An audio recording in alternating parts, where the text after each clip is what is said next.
Assalamualaikum warahmatullahi wabarakatuh. Berjumpa lagi dengan pelajaran Bahasa Indonesia kelas 6, edisi persiapan ASPD. Kali ini kita akan membahas soal latihan ASPD Bantul Bahasa Indonesia bagian 3, yaitu menulis terbatas, nomor 19 sampai 29.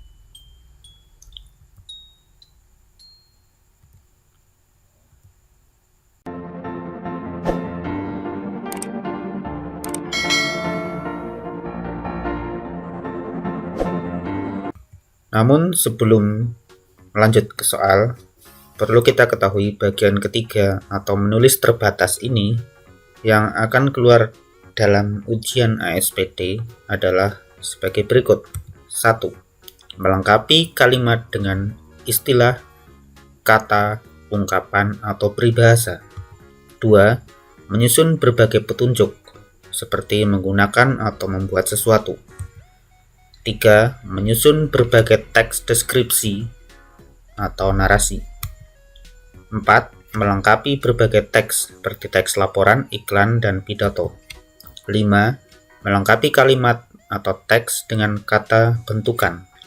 6. Memperbaiki penulisan atau penggunaan istilah atau kata. Dan yang ketujuh adalah memperbaiki tata kalimat dalam paragraf. Baiklah, kita lanjut ke pembahasan soalnya. Nomor 19. Paduan suara tampil bagus dan kompak karena dipimpin oleh seorang A. Maestro, B. Dirijen, C. Orkestra, dan D. Kondektur. Untuk dapat menjawab dengan benar, maka sebaiknya kita paham arti dari pilihan ini. Yang A, maestro berarti orang yang ahli di bidang seni, terutama bidang musik. Nah, ini tidak tepat. Sedangkan 2, dirijen, yaitu pemimpin orkes simfoni atau korps musik. Nah, ini sepertinya cocok ini. Sedangkan C, orkestra, berarti rombongan pemain musik bersama seperangkat alat musiknya, atau arti yang kedua yaitu musik yang dimainkan secara bersama. Sedangkan D, kondektur, yaitu pegawai yang memeriksa karcis atau menarik ongkos di kereta api, terminal, atau bus. Paduan suara tampil bagus dan kompak sekarang dipimpin oleh seorang. Nah, yang memimpin yang cocok di sini adalah dirijen, yaitu jawabannya B, di mana dirijen berarti pemimpin orkes simfoni atau korps musik. Setelah kita lanjut ke nomor 20. Bapak dan Ibu guru melakukan titik-titik untuk mencegah penyakit menular. Kata yang tepat untuk melengkapi kalimat rumpang tersebut adalah A. Vaksinasi, B. Transfusi, C. Injeksi, dan D. Terapi.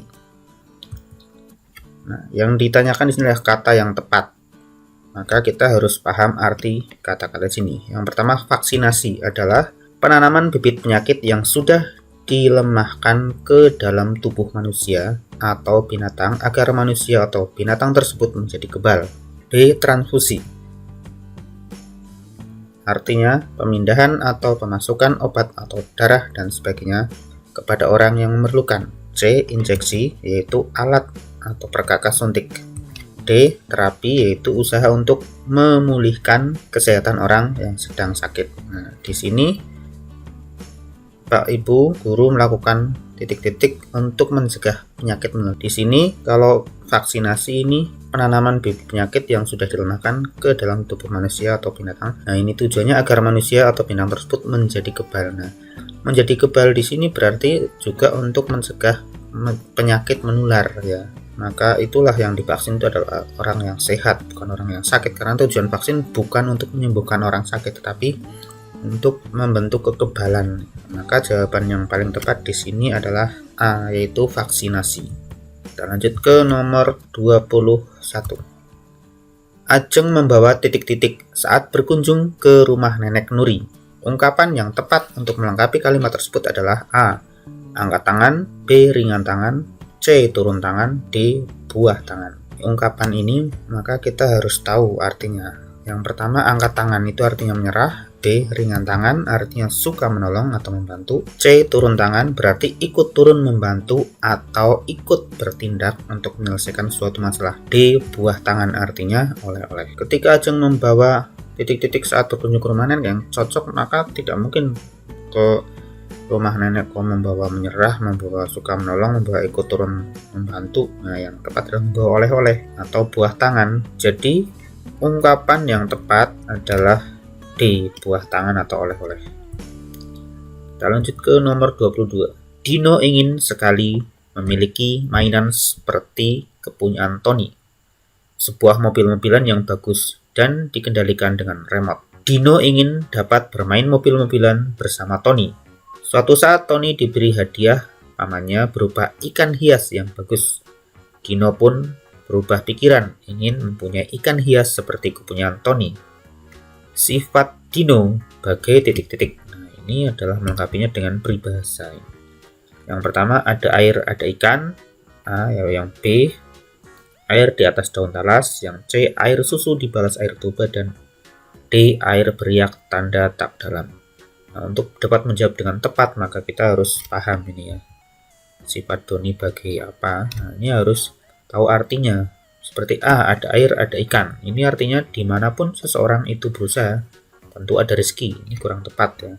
Sedangkan B, air di atas daun talas. Orang yang tidak mempunyai pendirian. C, air susu dibalas air tuba. Artinya kebaikan dibalas dengan kejahatan. Juga kurang tepat. Sedangkan D, air beriak tanda tak dalam. Berarti orang yang banyak bicara biasanya tidak berilmu. Dari paragraf di sini terlihat bahwa Doni ini pertamanya ingin mobil remote ya seperti Tony. Tapi ketika Tony dapat hadiah ikan hias, dia juga kepingin ikan hias. Jadi Dino ini seperti tidak punya pendirian ya. Maka sifat Dino yang tepat adalah bagai air di atas daun talas, yang berarti orang yang tidak mempunyai pendirian. Maka jawabannya adalah B. Setelah kita lanjut ke nomor 23. Perhatikan kalimat-kalimat berikut. Ada kalimatnya, siapkan kertas karton, 2 baterai, perekat, kabel sepanjang 12,5 cm, bohlam 2,2 volt, 2, gulung kertas karton seperti tabung dan masukkan baterai ke dalam gulungan karton dengan ujung kabel terlebih dahulu. 3, kupas ujung kabel lalu rekatkan ke ujung negatif salah satu baterai. 4, nyalakan senter, sentuh bagian perak bohlam dengan ujung kabel. Dan 5, rekatkan bohlam ke ujung baterai positif.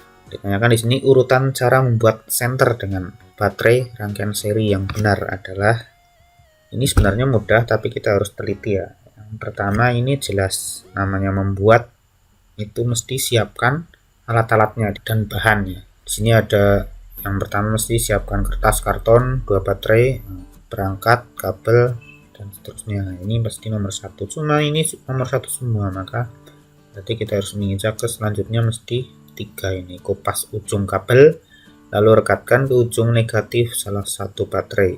Nah, kemudian tinggal kita lanjut ini. Apakah 2, 4 atau 5. Nah, di sini setelah 3 kupas ujung kabel mestinya itu kita menggulung kertas karton seperti tabung dan memasukkan baterai ke dalam gulungan karton dengan ujung kabel terlebih dahulu, baru kemudian antara ke nomor 5 atau 4. Kalau nomor 5 rekatkan bohlam ke ujung baterai positif, itu dicocok.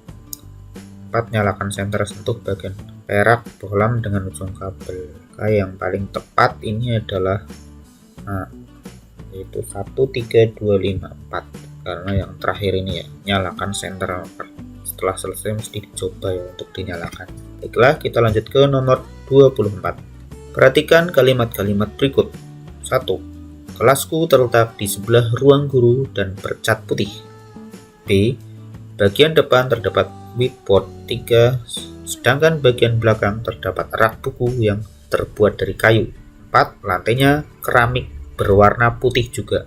Nah, ditanyakan di sini urutan kalimat agar menjadi paragraf deskripsi yang padu adalah, ingat, paragraf deskripsi adalah paragraf yang menjelaskan suatu objek secara rinci ya. Di sini pasti yang pertama adalah nomor 1 karena di sini nomor 1 semua ya. Kelasku terletak di sebelah ruang guru dan bercat putih. Kemudian setelah itu mestinya nomor 4 ini karena di sini lantainya keramik berwarna putih juga.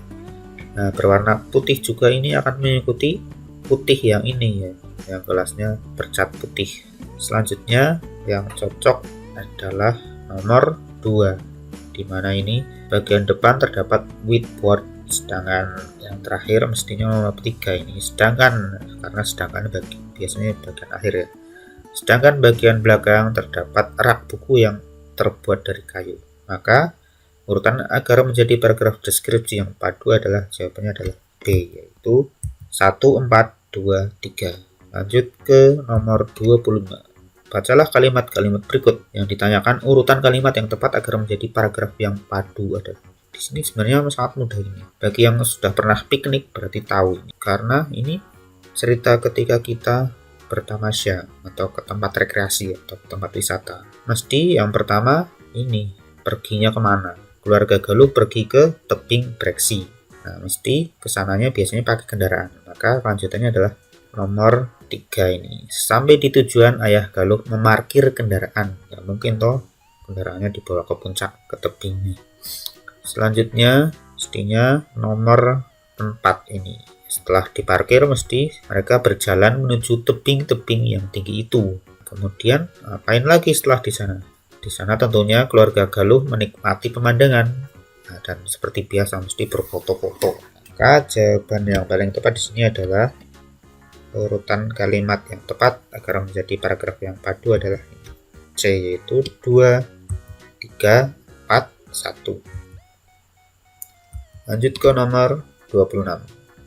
Ini ada hasil pengamatan.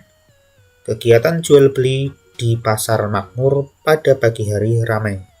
Pengunjung silih berganti berbelanja di pasar itu. Namun, pukul 10 waktu Indonesia Barat, pasar mulai sepi, tidak ada warga masyarakat yang datang berbelanja. Kalimat yang tepat untuk melengkapi laporan tersebut adalah A. Aktivitas masyarakat lebih banyak di pagi hari. B. Hal itu dilakukan untuk mencegah penyebaran virus. C. Masyarakat dilarang berbelanja setelah pukul 10 waktu Indonesia Barat. Sedangkan D. Ternyata masyarakat memahami pasar dibuka hanya sampai pukul 10 waktu Indonesia Barat. Ingat, di sini itu pengamatannya adalah di Pasar Makmur. Ini maksudnya adalah pasar tradisional ya. Kalimat yang tepat untuk melengkapi laporan tersebut. Maka kalau A, aktivitas masyarakat lebih banyak di pagi hari, ini belum tentu ya, jadi tidak tepat karena mesti masyarakat juga ada yang beraktivitas sampai sore bahkan sampai malam. Kemudian B, hal itu dilakukan untuk mencegah penyebaran virus. Nah, ini sebenarnya jawaban jebakan. Di sini tidak ada kaitannya dengan virus, walaupun sekarang ada virus corona ya. Tapi hati-hati ya, ini tidak tepat. Sedangkan C, masyarakat dilarang berbelanja setelah pukul 10. Nah, di sini tidak ada ya, masa berbelanja pukul 10 dilarang, jelas tidak ada. Tapi kalau D, ternyata masyarakat memahami pasar dibuka hanya sampai pukul 10 waktu Indonesia Barat. Nah, ini adalah yang paling tepat. Kenapa? Karena di pasar tradisional biasanya itu terjadi kebiasaan ya. Namanya yang dijual biasanya ini hanya sayur-sayuran, biasanya belum jam 10 udah mulai habis. Dan makanya ada tutup, tokonya juga mulai tutup. Akhirnya jadi kebiasaan dan akhirnya masyarakat paham bahwa kalau mau berbelanja ya pagi, di atas jam 10 kemungkinan sudah tidak ada yang jualan lagi. Maka kalimat yang tepat untuk melengkapi laporan tersebut adalah D, yaitu ternyata masyarakat memahami pasar dibuka hanya sampai pukul 10 waktu Indonesia Barat. Kita lanjutkan ke nomor 27. Bacalah iklan berikut. Miliki segera buku latihan soal ASPD Pintar. Buku berkualitas ... Kalimat yang tepat untuk melengkapi iklan tersebut adalah A. Harga bersahabat. B. Anda pasti sukses ASPD. C. Tidak puas uang kembali. D. Soal dibahas hingga tuntas. Namanya juga iklan berarti promosi ya. Soal ASPD Pintar. buku berkualitas, yang paling cocok ini adalah harga bersahabat. Kalau P, Anda pasti sukses ASPD, belum tentu. Kalau hanya dibeli tidak dipelajari ya belum tentu sukses ya. Sedangkan C, tidak puas uang kembali. Ini biasanya tidak ada promosi buku seperti ini. Sedangkan D, soal dibahas hingga tuntas, ini sebenarnya tidak perlu lagi karena di sini sudah ditulis buku berkualitas. Karena promosi maka yang paling cocok adalah harga bersahabat, karena ketika buku bagus harga bersahabat akan diminati. Tapi kalau buku bagus harganya terlalu mahal juga biasanya belum tentu diminati ya. Maka jawaban yang paling tepat adalah A, harga bersahabat. Kita lanjut ke nomor 28. Perhatikan cuplikan teks pidato berikut. Bapak dan Ibu guru yang kami hormati, serta rekan-rekan yang berbahagia. Peringatan Hari Kartini kali ini berbeda dengan biasanya. Akan tetapi, semangat perjuangan Kartini jangan pudar dari hati kita. Mari kita lanjutkan perjuangan RA Kartini. Kalimat yang tepat untuk melengkapi pidato tersebut adalah A. Kita wujudkan generasi yang berilmu tinggi, bermartabat, dan berakhlak mulia. B. Kita persiapkan generasi yang mampu bersaing dimanapun berada. C. Kita jadikan generasi penerus yang berkualitas. D. Kita tanamkan jiwa berjuang tanpa pamrih. Seperti kita ketahui bahwa cita-cita Kartini adalah untuk pendidikan agar para wanita itu pendidikannya tinggi ya. Karena ada zaman dahulu itu tidak boleh sekolah. Nah, jawabannya paling tepat di sini adalah A. Kita wujudkan generasi yang berilmu tinggi, bermartabat, dan berakhlak mulia. Jawabannya A. Kita lanjutkan nomor 29. Dikabarkan bahwa kilang minyak Pertamina Balongan terbakar. Api telah titik-titik tangki penampung BBM. Kerugian mencapai 1,25 triliun. Kata bentukan yang tepat untuk melengkapi kalimat tersebut adalah kata bentukan adalah kata yang tidak asli lagi atau bukan kata dasar. Jadi dibentuk yang sudah terbentuk dari lebih dari satu kata atau satu kata tetapi ada tambahan atau berupa awalan, sisipan atau akhiran. Kalau dari pembahasan ini kan pembumi hangusan, C, pembumi hangusan, atau D, membumi hanguskan. Nah, di sini maka tersusun dari kata bumi dan hangus, di mana bumi mendapat imbuhan me, jadi membumi, sedangkan hangus diakhirkan jadi hanguskan. Maka yang paling tepat itulah membumi hanguskan. Api telah membumi hanguskan. Kalau pembumi hangusan kurang tepat, pembumi hangusan juga kurang tepat. Jawabnya berarti C. Ingat, yang dipilih adalah yang digabung. Kalau D itu dipisah, tidak sesuai. Demikianlah pembahasan kali ini. Semoga dapat meningkatkan pemahaman dan persiapan anak-anak dalam mengikuti ASPD. Dan jangan lupa untuk pelajari kelanjutan dari video ini, yaitu yang keempat, yaitu menyunting. Demikian yang dapat saya sampaikan, semoga bermanfaat. Wassalamualaikum warahmatullahi wabarakatuh.